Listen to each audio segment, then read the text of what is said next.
My name is Ryan Levi Ploughe. We're here at WJ Titan, and this is In the Lab.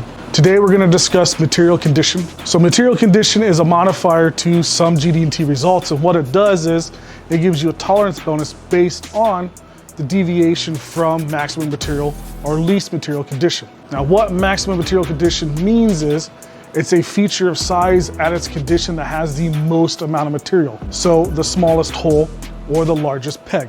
The least material condition of a feature is the exact opposite. It's the largest hole or the smallest peg, because that is a condition which has the least amount of material. Now, maximum material condition is important because if you start thinking about stack-ups and assemblies and sub-assemblies being made into assemblies, you want to make sure that all those components will actually fit together and function. Least material condition is important because it allows you to give a bonus on position and still maintain wall thicknesses and not have a thin wall issue. So again, material condition is a modifier placed on GD&T symbols to allow a bonus tolerance based on what you're trying to achieve. And those achievements are usually assemblies and sub-assemblies, or the maintaining of wall thickness but allowing positions to drift. My name is Ryan Levi Ploughe.